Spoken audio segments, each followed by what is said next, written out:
So yesterday we began our discussion about this disruptive question. It is impossible unless. The first step is what we discussed yesterday. You have to believe it is possible. Belief is 90% of the creation process.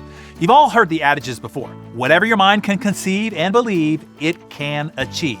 Or as one of my mentors, Paul J. Meyer, used to say, whatever you vividly imagine, ardently desire, sincerely believe, and enthusiastically act upon, most inevitably will come to pass. So trust that you are 90% there if you sincerely believe it is possible. It will activate your brain to see all the possibilities, all the connections, all the ways that you can come up with the ideas, the innovations, and the solutions that you need to make it possible. I'll give you an example from my personal experience. When I first got into real estate, I was only 20 years old.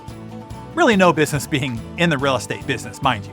But I really wanted to be successful. A, because I was told I couldn't be by a veteran agent in the office, and B, because my dad was the broker and I really wanted to make him proud. I met a guy at a seminar who really expanded my thinking. I was grilling him with questions, and he asked me what my goals were. I said I wanted to make it into the top 10 producers in the office. There were 44 veteran agents in that office. He said, well, why not shoot for number 1? I said, but it's my first year. I'm just learning the business. He responded very simply, you have to set a goal. You might as well set it high. I said, okay, but how? Simple, he said, leverage.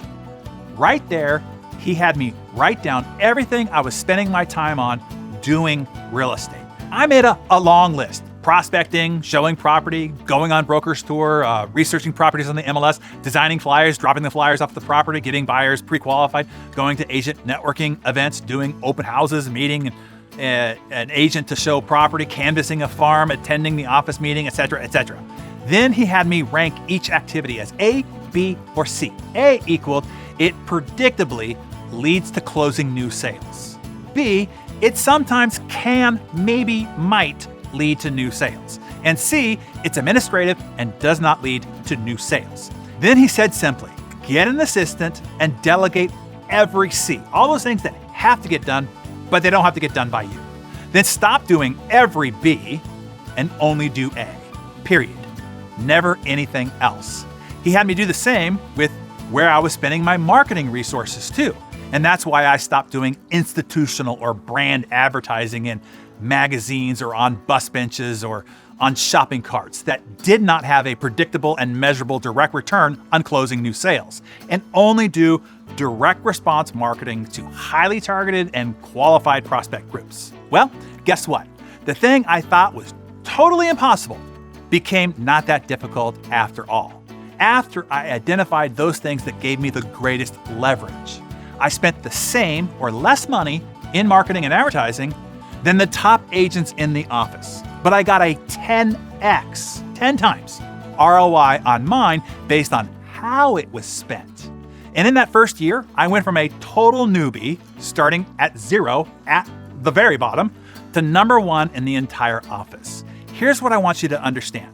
Most people are overwhelmed by all the things they need to do to change and to improve. They think they need to do more in order to achieve more, but that is false. From a time and a resource standpoint, you are probably already doing all you can. You probably can't actually do or spend more. The good news is you don't have to. It's never a time or a resource problem. You have all the time and all the resources that you need already to achieve a lot more than you are now, and a lot faster. You just need to figure out how to better allocate what you have. Refocus your time and resources on those activities that give you leverage. When you do this, you can 3, 5, or even 10x your goals, often doing fewer things, spending less time doing them, and achieve those supersized goals in a much shorter time frame. You can, as Steve proved, distort reality. So, follow the formula. Take your top business goal now and at least 3x it. Make a list of all the things that are demanding your time and resources as a business right now. Classify every activity as A, B, or C. A equals it predictably leads to achieving your number one goal. B, it might, maybe, but not predictably help you achieve your number one goal. And C, it's trivial, it's novel, or it's administrative, and it doesn't lead directly to achieving your number one goal. Get an assistant and delegate every C. Stop doing every B and only do A, period. Never anything else. Do this throughout your organization. Now, you might be saying, Darren, are you saying that even my lower level people should delegate to assistants?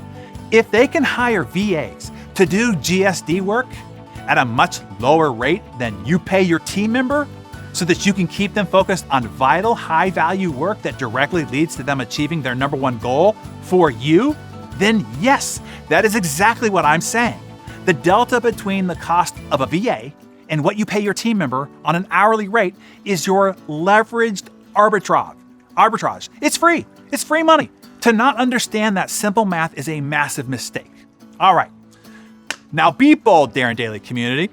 Tell us in the comments below what your big goal is, by when, and what your number one most leveraged activity is to achieving that goal. And I look forward to seeing how great of a year you are planning to have.